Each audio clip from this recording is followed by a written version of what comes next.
I do some consulting work on American feeling in the room was Don't ever say to her that her What about the Chautauqua Institute? Introductory discussion on the ethical We left more of a community. before China took back over. Currently doing in autism. Soldiers who can go days without sleep, drugs to make terrorists talk, and robot armies. Sound like science fiction? We'll talk with Jonathan Moreno, a nationally distinguished bioethicist and a senior fellow at the Center for American Progress, about how neuroscience is changing modern warfare. Moreno is a professor of medical ethics and of the history and sociology of science at the University of Pennsylvania. He served as a senior staff member for 2 presidential advisory committees and has given invited testimony for both houses of Congress. Most recently, he headed then-President-elect Barack Obama's Council on Bioethics Review Team.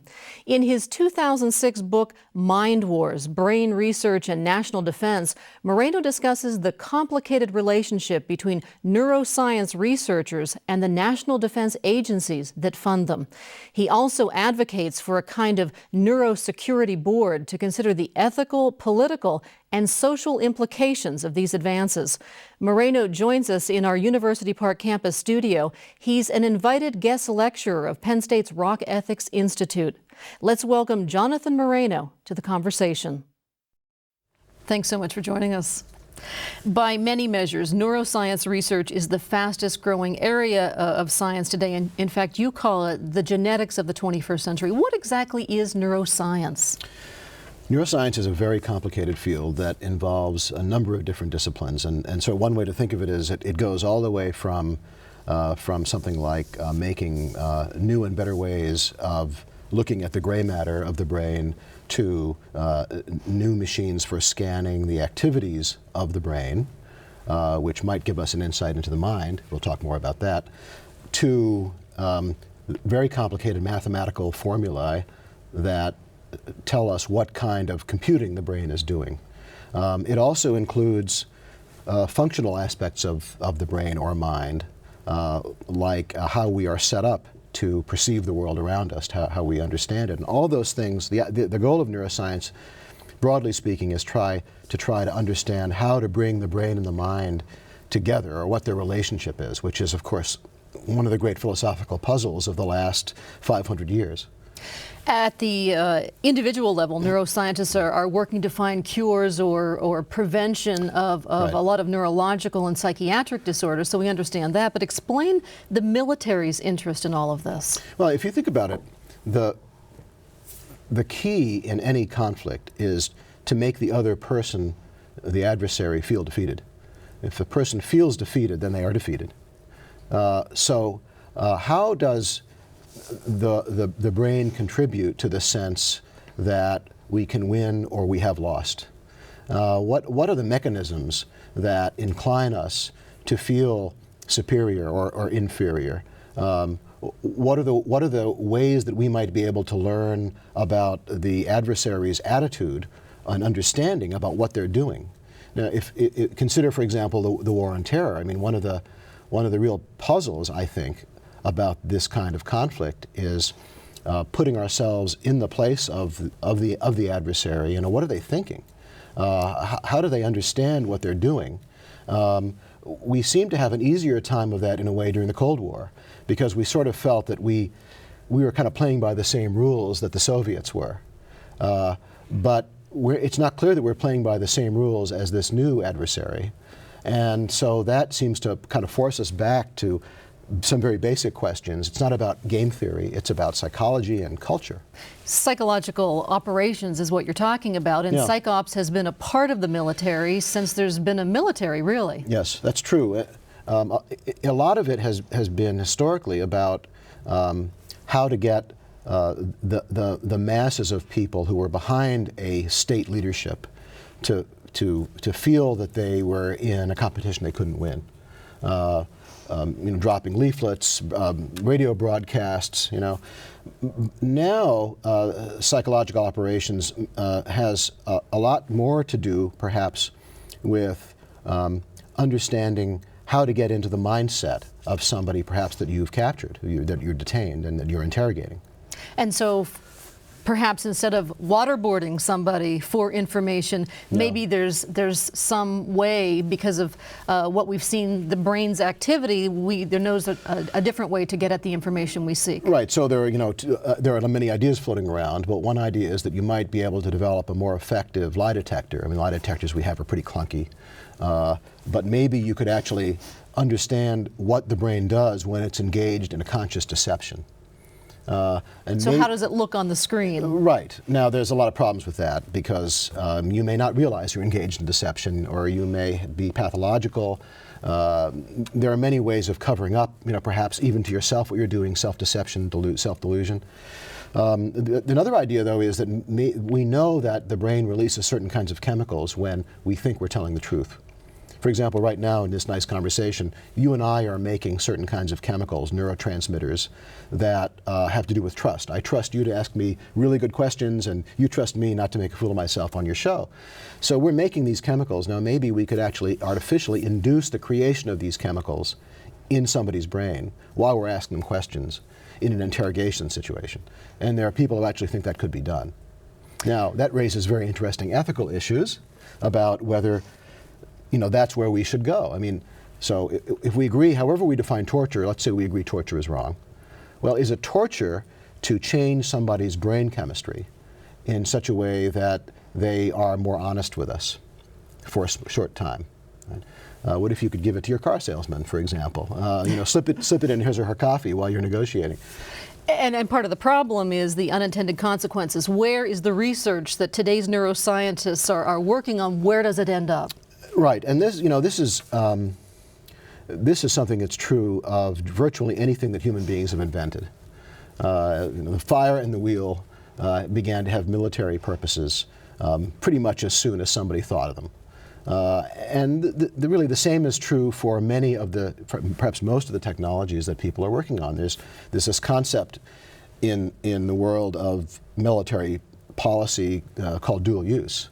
And so it can be used for, the same technology can be used for different purposes, some good, some bad, some aggressive, some defensive. So the things that may help someone suffering from narcolepsy may also help a soldier stay awake for 5 or 6 days straight. So there are new drugs that are approved by the Food and Drug Administration for narcolepsy. These are people who have this sleep disorder, so that they kind of doze off in the middle, hopefully not in the middle of an interview. But these drugs have been shown to alleviate that problem for people who have narcolepsy. Well, it turns out that some of these same drugs might also be able to make people who have normal sleep-wake cycles able to stay awake longer and more alert. And we're not talking about speed or amphetamines. I'm talking about some new medications.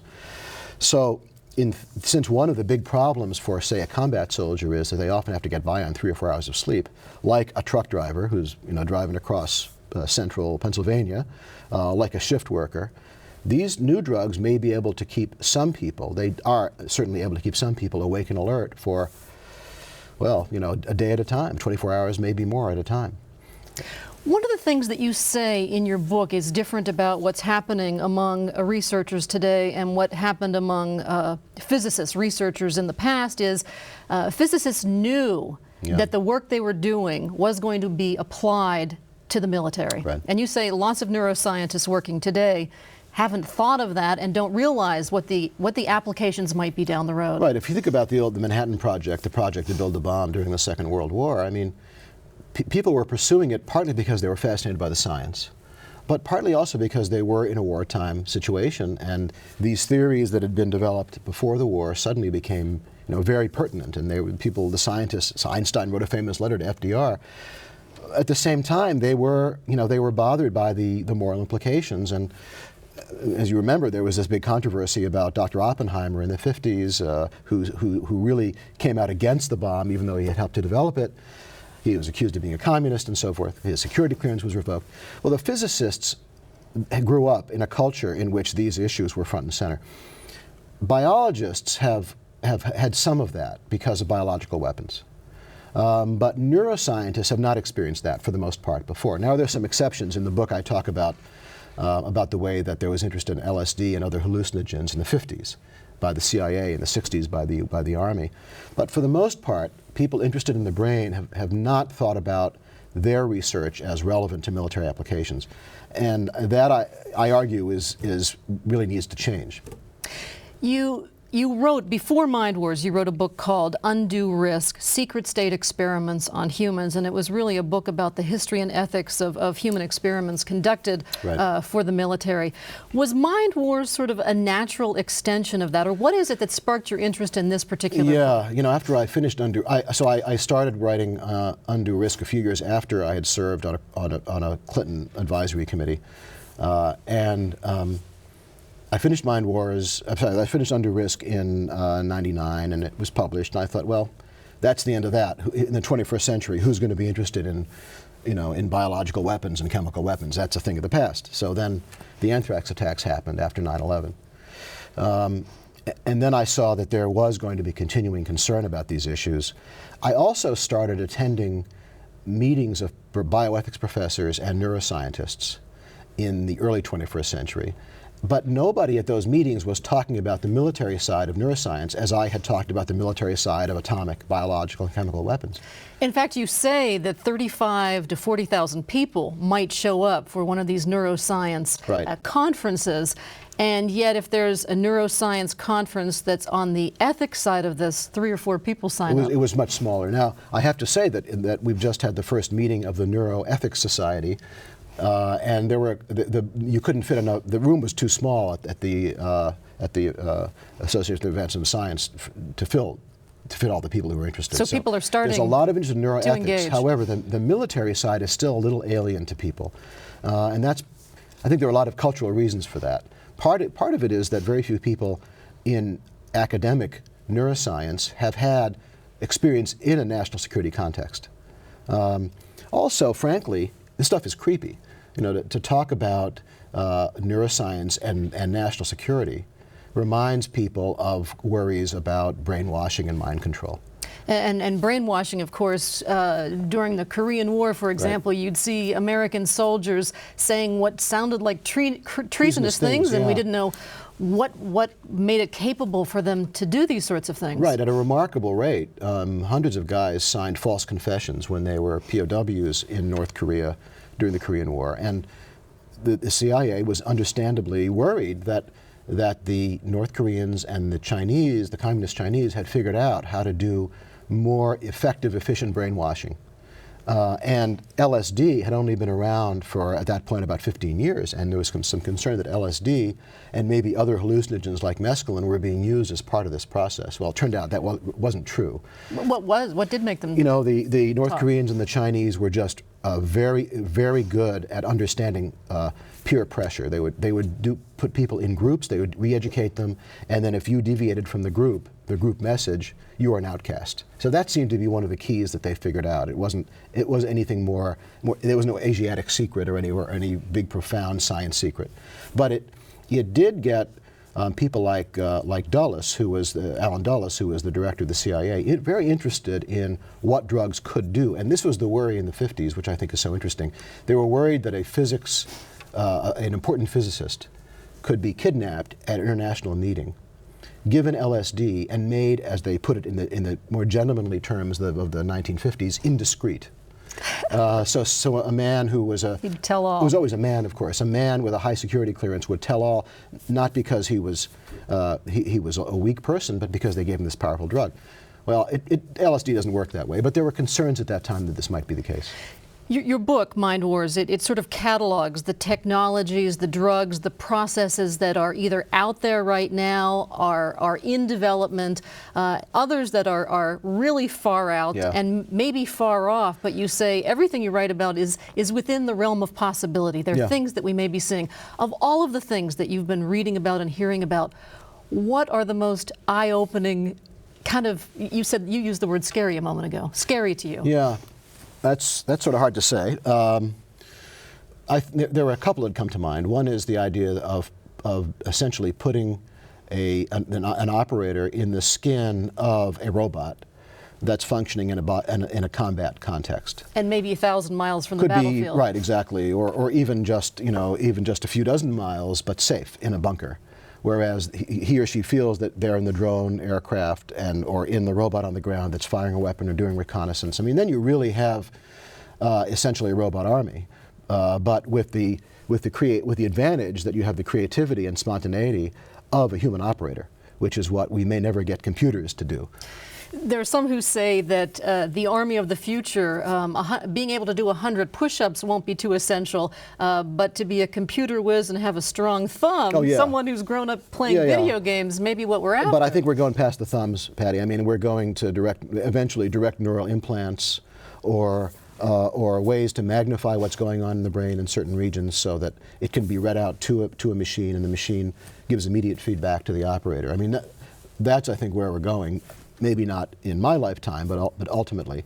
And then, of course, you know, the other fascinating thing is the idea that we're making ourselves more into robots of certain kinds, or at least combinations. You know, this is very Star Trekky. But you know, my mother's an amputee, 91 years old. For 51 years, she's been an amputee of the right arm and shoulder. She's never been able to wear a prosthetic arm because there wasn't enough left. But the amputees of today, the people coming back from Iraq, for example, those people are able to wear these robot prostheses, and they are going to be stronger. This is the $6 million man, right? They're going to be stronger than we are with our normal limbs. In fact, I read 40% of today's amputees are going back into battle because, that's right.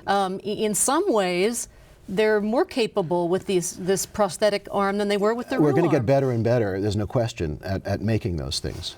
Now, you know, I talked to my mother about these things. She obviously has a special interest. You know, someday you could imagine, we worried about doping in the Olympics. Well, what about the prosthetic Olympics? I mean, you know, will there be people who will actually want to have limbs removed, and this sounds totally bizarre, in order that they can compete at a superhuman, a transhuman level?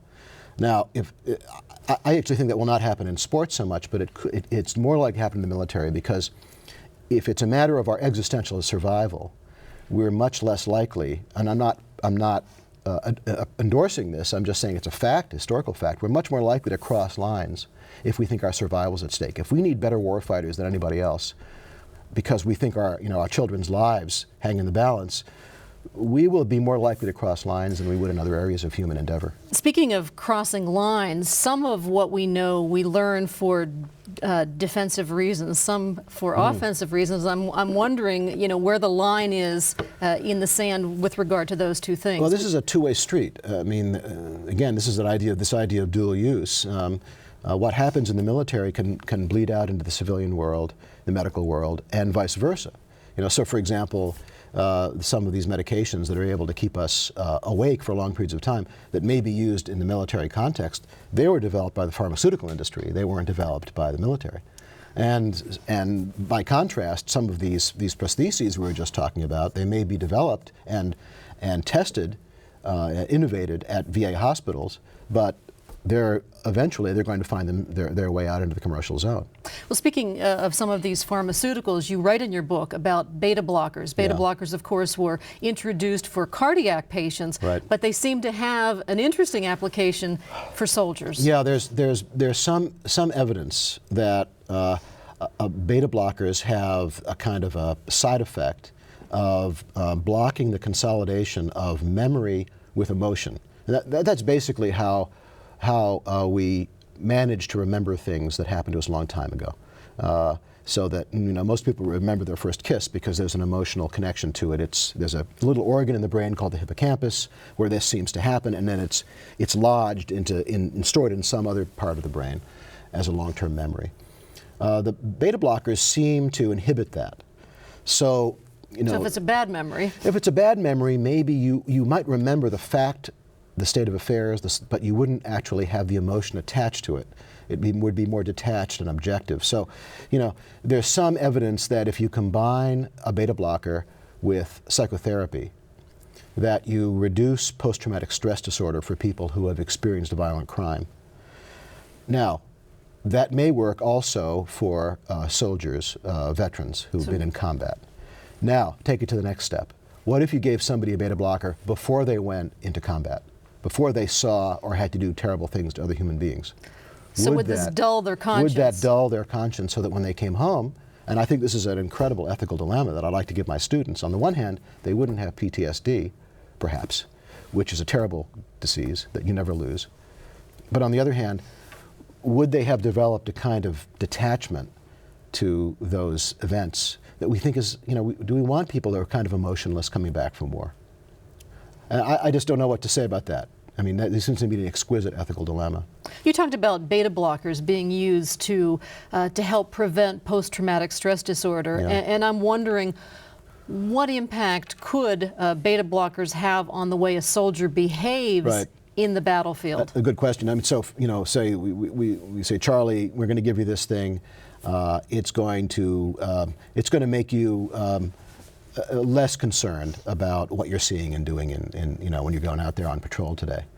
Well, the brain's networks don't operate independently of each other. And we know that the reactions that we have to seeing and doing terrible things are highly evolved. Our reaction to violence are highly evolved. That suggests they probably have had some survival value. So I think a legitimate concern would be if you're going to send somebody out into a firefight having taken this drug that you hope will mitigate against their having post-traumatic stress disorder about what they're experiencing, you're probably having some spillover effects into some other behaviors that you may not really understand.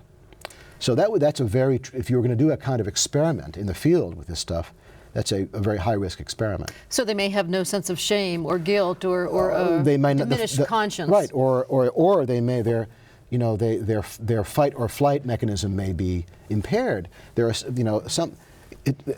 Patton is famous for saying these things, right? I mean, no poor dumb bastard ever won a war by dying for his country. He won it by making the other poor dumb bastard die for his country. So, there's a reason that you have to be tough and brave, but also smart. And we don't know what this kind of intervention could do to somebody in a combat situation. Politically speaking, how do conservatives and liberals feel about this whole neuroscience explosion that you're talking about? It's interesting. It runs the gamut. I have colleagues on the left and the right who are equally nervous about where not only the neurosciences, but where the life sciences are going. So there are certainly people on the right, they might call themselves, or they might be called neoconservatives, who worry that all this is going to undermine human dignity. There are people on the left who are also worried about that. They're especially worried that the medical benefits will not go to the poor to the extent that there are medical benefits, and people will be exploited from these things. So, on the other hand, there are people who I think would consider themselves on the left who think this is fantastic. We are going to be able to control the next stage of human evolution in a deliberate way. A rising biotechnology and neurotechnology lifts all boats. We're going to be smarter. We're going to live better lives. So it's one of the fun things about this is that as scary as some of it is, it's also intellectually interesting because it does seem to completely violate ideological, political, philosophical lines. People are concerned or they're enthusiastic. Libertarians think, yeah, if you can take a drug, it'll make you smarter. If you can get your kid a better score on the SATs, go for it. And of course, if you can get someone to tell all without waterboarding them, then is that a bad thing? That's right. So this really does, it's one of those terrific topics that really forces us back on our haunches, and it doesn't allow us to appeal only to our sort of political prejudices. If you had President Obama's ear for 2 minutes on this issue, what would you tell him? I would tell him I think it's time for some kind of a presidential level advisory committee on how the brain sciences are being developed, what kinds of appropriate and inappropriate applications there might be, particularly in the national security, national intelligence realm. I don't think this is a problem we're going to have in the next 5 years, but I think it's an issue that's going to creep up on us. And it's certainly one of a set of issues about the application of the life sciences to ordinary life. Some of these issues were, I have to say, considered in a philosophical sense by President Bush's Bioethics Council. But I think we can move into some more specific areas now and try to anticipate what kinds of processes or rules may be needed to manage the way we're learning about the brain. Neuroscience code of ethics? Well, kind of, yeah. I mean, think about what are the sort of minimum things that we would expect in terms of control of this knowledge and these technologies. You know, one idea, and I'll just put this out on the table as an idea, is that only I should be able to control my thoughts, and only I should be able to decide who has access to my thoughts. Now, as soon as you say something like that, since I'm a philosophy professor, you know, I know that there are already exceptions. For example, although we're preoccupied with mind reading and cool machines and maybe new drugs to loosen you up, the reality is that we've evolved to read each other's minds. I mean, I'm reading your facial expressions, you're reading mine. You know, we are learning things about each other just by gazing at each other. And we're doing it instantaneously. It's subconscious. So, but we're doing it naturally. We're doing it naturally. Now, what does natural mean? You know, is it better because it's natural? I mean, you know, people are getting poisoned by peanut butter products now, you know, from natural fecal matter. That's not necessarily a good thing. So there's natural and there's natural. When we start to be more deliberate, when we start to use technologies that we have created, is there a point at which we are uniquely let off course? And that's very hard to know. You know, that's very hard to know. But I think we can at least articulate some of the ground rules and then figure out what would be justifiable exceptions to the ground rules.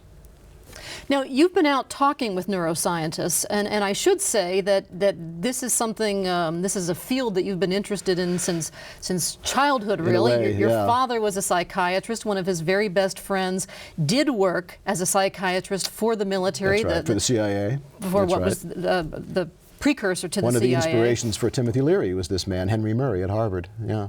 So, so in a way, you are establishment, and yet Yeah. when you go to universities and you try to talk with neuroscientists, once they realize that you want to talk about the ethics involved, they back down a little Well, bit. when I was writing the book, I had spent years, as you say, rubbing elbows with people who did neuroscience at major universities, top people, and they would talk to me about stuff. But when I told them I wanted to interview them kind of for the record, particularly if they'd had a CIA or a contract with Defense Department, they really didn't want to be interviewed for the record. And I understand there are a lot of reasons for that. You don't want to embarrass your funding source. You know, maybe you'll say something stupid. You don't want to make people think that you're involved in mind reading or brainwashing. I understand that. But now I'm finding that they're open. And now the book's been out for a few years. They don't think I'm out to get them. I'm a colleague. I'm at a respectable university. So attitudes are pretty positive right now. They don't, but you know, their work is their work. It's not my work, and so they're really focused on their science. But I think there's an increasing tendency now for people to say, yeah, we got to talk about these issues. Where this might end up. Yeah. Now, you mentioned just a moment ago funding source, and a lot of these neuroscientists are funded by DARPA, the Defense Advanced Research Projects Agency. Tell Right. us a little bit about what DARPA is and what they do. Well, DARPA is a science agency. It's relatively small. It's a $3 billion budget, which, when we're now talking about bailouts, is nothing. $3 billion to push current technology decades ahead. That's been their mission. So DARPA actually created in the 60s something called the ARPANET, which is now the internet. And not intentionally to change the culture, it was a way of ensuring that if there was a nuclear attack on a single computer installation that held defense information, that information would be distributed through a network of computers. Brilliant idea. So I'm not a DARPA basher, actually. I think DARPA is a good model for doing science in a relatively open way. Not all of their stuff is public and not classified. Not some of it's classified. Most of it's not. But they bring in university scientists, and they do very good science. And I like that model better than some of the other science that perhaps is being done that is not being done publicly. So DARPA also does things that haven't worked so well.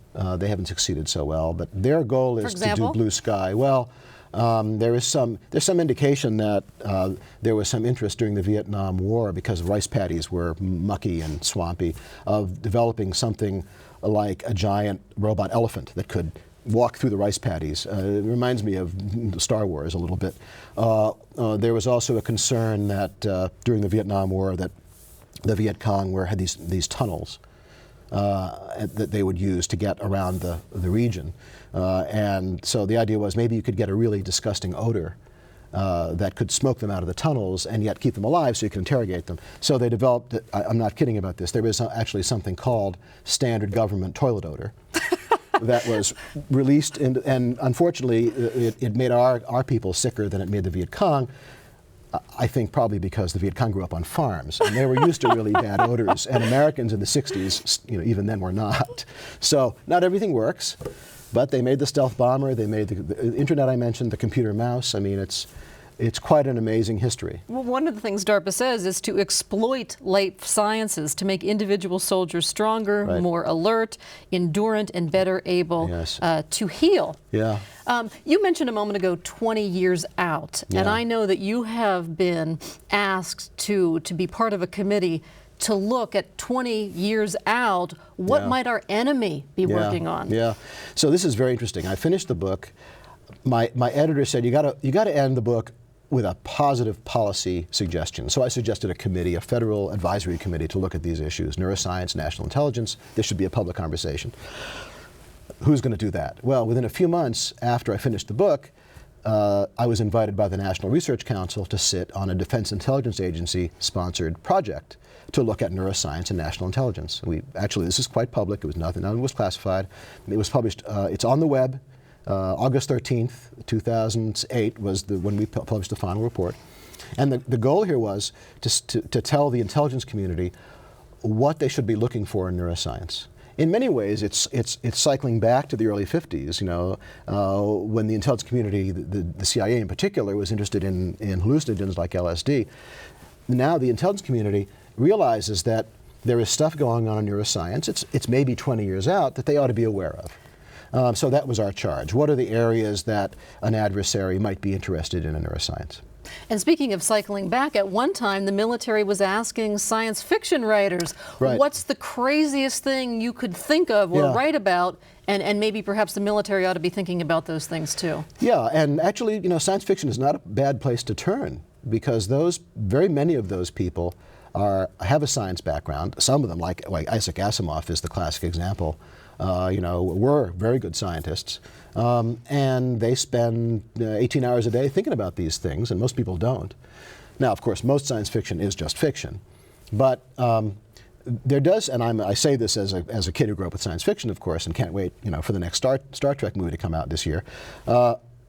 There are some ways of thinking about the future that do help to tell us about patterns that are emerging. The trouble is that the technology almost always surprises us. It almost always comes up with things that we could not have anticipated, or we did not in fact anticipate. That's the interesting challenge for an open democratic society. How do you integrate stuff that was sort of unexpected and very powerful? And the internet is an example of that. You mentioned a moment ago, was there some Asiatic prowess in figuring out how to get our soldiers to speak? And it makes me wonder, where is the United States in terms of looking at neuroscience and using it in the military? Are we at the front of the pack or somewhere in the middle? Where are we? Well, we're way at the front. I don't think there's any question. I mean, American science capacity still vastly outstrips the rest of the world combined. Where we've fallen off, I believe, and I think there are people with national security experience who certainly believe this, is the softer side of neuroscience. And the softer side, I mean, it's sort of the stuff we talked about in the beginning, the cultural side. There are certain hand gestures that mean one thing to you and I that mean something else to people in Iraq. And those gestures like this can be matters of life and death. So what Secretary Gates, the defense secretary, is a very bright guy, former college president, has said is we need to reintegrate anthropology into the way we train our people when they're working in cultures that are very different from ours. And he's got a program to do that, which I think is very, very smart. So I would say the high-tech stuff, it's cool, it's fascinating, it's going to happen. But we also should not lose track of the importance of cognitive neuroscience, cultural science, in training our people to operate in very different environments. You said a moment ago, too, that you think this DARPA-funded research really is the way to go, because the alternative, I guess, is secret research with another group of researchers, and this information never really makes its way to the public. Yeah, and I just think it's better. I think it's healthier for society for there to be interaction between the academy and the security establishment. I mean, I think pretty much everybody agrees with that. There are disagreements how to operationalize it, how open to be. You know, there are case-by-case disagreements about whether it should be classified or not. But on the whole, I think we should strive for, our default position should be, if any research can be done in a public way, in a transparent way, it should be. And I've been helping to sort of advise on some of those things, and we already have too much secrecy. To me, I think it foments a kind of distrust in government and a conspiracy theory attitude that I hear a lot about from people who read my work, that I think is very unhealthy. And yet our founders did not anticipate the kinds of considerations that might go into making secrecy necessary. So I think it's a big problem. Finding that balance between national security and democratic openness is really what you're talking about. I think it's one of the great challenges for our country in the 21st century, because the technology is getting more and more sophisticated, as we know. The numbers of people who understand a particular area of technology is getting fewer and fewer, because you have to be so deep into a field to understand it. It's a big problem. I want to talk real quickly about another field, and that's psychiatry and psychology. And a lot of people, as we read about torture at Abu Ghraib, there was evidence that psychologists had some role in establishing the kinds of interrogation regimens that the CIA and other engaged in. The American Psychiatric Association and the Psychological Association have all made some stance on what involvement, if any, they should have in this. Tell us a little bit about that. Interestingly, the psychiatrists took the position right away that there should be no position at all, no role at all in interrogations. Not even looking at a transcript and theorizing about somebody's psychiatric dynamics that might help interrogators. The psychologists first took a different position, the American Psychological Association. They allowed for some indirect role, but a role nonetheless. There was then a revolt, a grassroots revolt within the American Psychological Association to change that. So that has been changed, is my understanding. And now the psychiatrists and the psychologists are pretty much taking the same hands-off position. And there are some who say psychologists need to be part of this to ensure that there isn't abuse. Right. I mean, it's not. I'm not going to say it's an easy, open and shut problem. The other thing is, of course, the psychiatrists and the psychologists, they have these professional organizations. They don't necessarily, they can censure individuals, but they don't have control over licensure. So what is the impact of the statements that they've made? The other interesting thing about this, Patty, is that the psychologists who do this work at these detention sites I believe, and I believe this with great confidence, civilian contractors. They're not in uniform for the most part. And those civilian contractors are big, we call them in Washington Beltway bandits, who have contracts with the federal government. There's a lot of transparency issues there. That creates this whole contractor business creates other ethical problems that I'm also very interested in from a policy point of view, and I think it's a big problem going forward. What role is neuroscience playing in the war on terror? Well, we don't really know. It wouldn't surprise me, and I have no evidence or information, it wouldn't surprise me if some new medications, some new techniques were used in Guantanamo. I have no evidence that was true. These people, I'm not a lawyer, but we know that the Bush administration believed that these people were not covered by the standard international conventions on prisoners of war. Some things that were done may not have been called experiments, so they wouldn't have been governed by our experiment rules.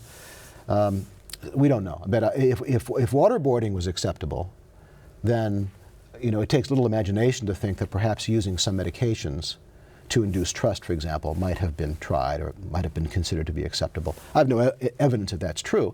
I just wouldn't surprise me. I'm curious to know, do you think that what we're going to do here is create a sort of a neuroscience arms race? Well, you know, everything in a competitive international environment is, in a way, an arms race. There are very few countries that have the capacity we have. This is one of the things we looked at in that report I mentioned that was published last year for the National Research Council and the Defense Intelligence Agency. But there are some countries that have some capacity and that could conceivably learn some things from the open scientific literature that we mostly create in the U.S. And perhaps doing some experiments that we might not allow under our system. And that, I think, is a matter of concern. You know, the international human experiments system is not a transparent, well-regulated system. So I wouldn't say that it's probably a selective arms race. There are certain areas, like lie detection, for example, that some countries that have some science capacity may be able to get into and may be able to do some breakthrough work. What, if anything, can you tell us about work in the neurosciences with applications to the military and civilian life is going on right here at Penn State? Well, some years ago there was interest, there was a contract with the Marine Corps Research University at Penn State to do work on what was called a nonlethal mortar munition. And the idea of the nonlethal mortar, you know, when I first heard of it, I said, what's a nonlethal mortar? Isn't that a contradiction in terms? I thought a mortar always was supposed to kill somebody. Well, a non-lethal mortar weapon is basically a weapon that would create a gas, an aerosol, that would put people to sleep. And this is apparently what the Russian army did in 2002, in October 2002, in the Dubrovka theater in Moscow, when those Chechen terrorists took control of like 700 people.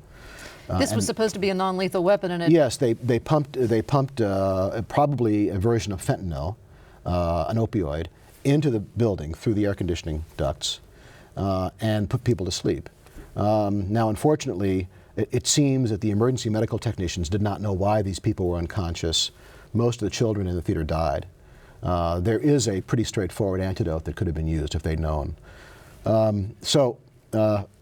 There has been interest on our side as well in the idea, and you can imagine why police, for example, would be very interested in this. So, you know, the nightmare scenario for a policeman is the estranged father who's holding his kids at gunpoint in front of his wife. And I've had police officials say to me, you know, ultimately all we can do with this guy if we can't talk him out is put a sniper across the street and kill him in front of his son. Kids. Yeah. Right. If I had a gas that could put everybody to sleep and get that in and would do it like that, that'd be fantastic. Now, one's domestic police situation, you know, there are different issues if it's in combat. The fact is there is nothing that can do that instantaneously now. So it's not possible. But someday there may be. So the idea of using some kind of an aerosol. Now, the other problem is, of course, it can't work in open air. You have civil liberties issues, right? If you've got a demonstration that looks like it's going to get out of control, could you spray people with that? I think in our political system it would be very hard to get that over the bar of acceptability in terms of civil rights. But there will be places that would be very interested in that. Well, I'm wondering, what impact has your book had, and where do we go from here? Well, gosh, it's hard to, you know, you don't ask an author what impact their work has had, right? You know, you hope it's had some. So I think the fact that I've been asked to do several things since then relating to these issues, you know, is validating for me. It suggests that I've helped to stimulate the conversation. People have told me that. I am getting invited to do more work on these issues, so with big national policy panels. So I think I've tried in my work not to raise a red flag, but to sort of put a yellow flag halfway up the mast, and I think it succeeded in getting us to do that. Many of the scenarios that are discussed in your book are already here. Some are on the horizon, but all kinds of things are within the realm of possibility. Of all of the things in that book, which three do you think do you see having the biggest impact? Well, of three. Already there's an impact from the anti-sleep medication. There's an impact among some users, some people who can get the prescription, I think after this stuff goes generic, about 6 years from now, you will see more and more use on campus. My medical students get very excited about the idea of an anti-sleep pill. One that I think is going to have an impact is new ways to get nutrition to people, to get protein to people rapidly. That could be very important for people in a combat situation, be very important for people in very protein-poor environments, like some parts of sub-Saharan Africa. So that could have tremendous life-saving implications, and so that's one of those cases of dual use, military to civilian. Third area, brain-machine interaction. There are people who believe that in years, not in decades, each of us could be a node on the internet. Meaning, what does that mean? Meaning that we could both receive signals directly, mediated by some device, but receive them directly without the need for a PDA or a computer of any kind, and transmit. Now the reception is, people tell me, is probably going to be easier than the transmission, because when we transmit, all kinds of junk goes out that we don't intend. But I think that's looking way down the road, but I think new ways, device-mediated ways of communicating with each other without having to necessarily move a limb, that's coming along. And in fact, there's already research to show that monkeys can think about moving a joystick, and it moves. Yes, I mean, patients who have what's called the locked-in syndrome, who've suffered a stroke to the major artery of the brain, who can't move anything except their eyes. Yes, and there's, as you know, there's that amazing film about a patient, Bell and the Butterfly. These folks will be able, I'm very confident, will be able to control, and already can to some limited degree, control a cursor on a computer screen, and we'll be able to communicate, we'll be able to operate equipment. Maybe someday we'll be able to use, almost certainly, to use devices that will allow them to move their limbs. We'll understand the way this neural circuitry works better. Maybe we'll be able to repair it someday and get these people better. So I think this whole brain-machine interaction area with pretty direct communication from brain to machine, whether it's implants or whether it's something that sits on top of your head, or whether it's some peripheral thing in the nervous system, that's going to come along. You say in your book that we live in sort of a paranoid anti-government. We're suspicious of the government. We're a conspiracy theorist. Where so many of us are conspiracy theorists. Should people be concerned about this? You know, I think it's a deep and in many ways admirable part of our culture, of our political culture. I mean, one of the reasons that the federal government was set up the way it was, and Washington D.C. was put in the middle of nowhere at the time, in 1800, was because we had just gotten out of the clutches of this imperial power that was treading on us, right? So I think there's in many ways an admirable mistrust of government in the United States, but it sometimes goes too far. There's a paranoid tendency, I think, to think that they're really much smarter and much more in control of us than they really are. I mean, having spent some time, never been exactly in government, but around government, I can tell you, those guys are mostly putting out fires, and it's sort of, to them it's laughable that they could have the kind of control that some people think they could have. Having said that, I can't deny the historical reality that there have been attempts to have control, and there certainly have been abuses. And we now, many of them are on the record, and some of them are not on the record. We'll never know about them, but there certainly have been abuses. An example is those LSD experiments that were done in the 50s by the CIA. By non-consenting individuals. Non-consenting. To call them experiments is almost to dignify them too much. People were just given, at one point they were just going out into the field, putting it in people's drinks in bars to see what would happen to them. So, unfortunately, the abuses of the past do create a reality foundation for concerns that people have.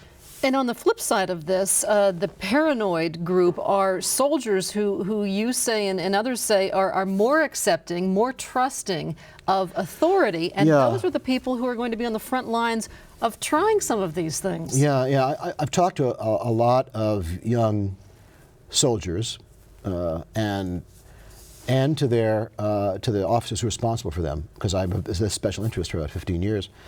And people who go into the military tend to be more idealistic, in this country anyway, than people who don't. At least that's true during a volunteer army era. And there is some indication that they lose that idealism after a while when they're serving. Now, sometimes that's just because they're getting older, and there's this psychological suggestion, you know, that we all get a little less idealistic as we get into our later 20s. But part of it may be because they see the way the system works, and you know, they're not always happy about it. But the reality is that these are people who not only are more, for the most part, more idealistic, more patriotic, but in many cases they have a higher risk threshold. In other words, they're more willing to accept risk.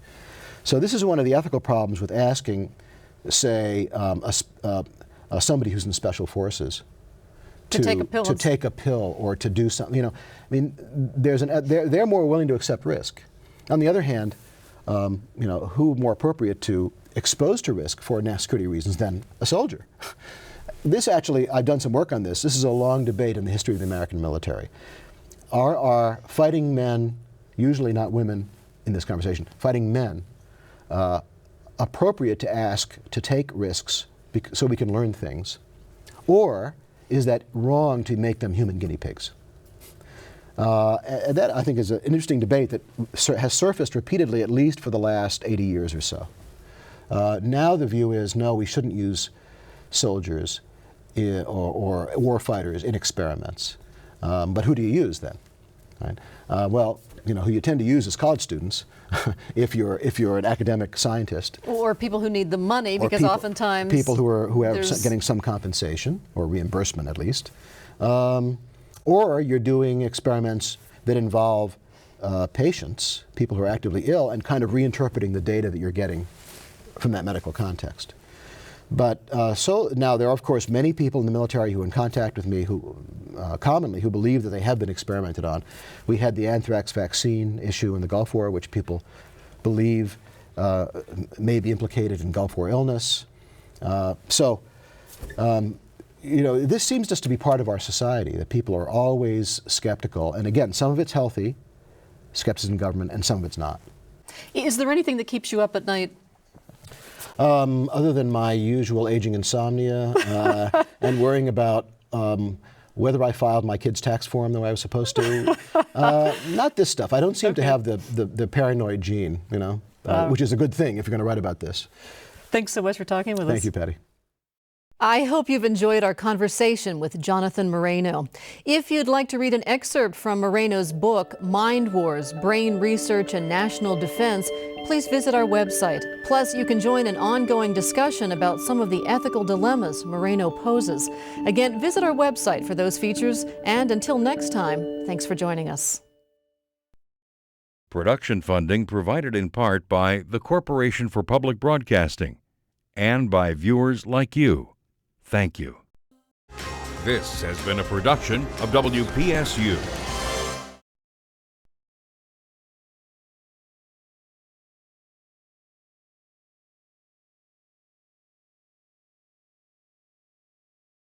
A copy of the program you've just seen can be purchased through Penn State Media Sales at mediasales.psu.edu or by calling 800-770-2111.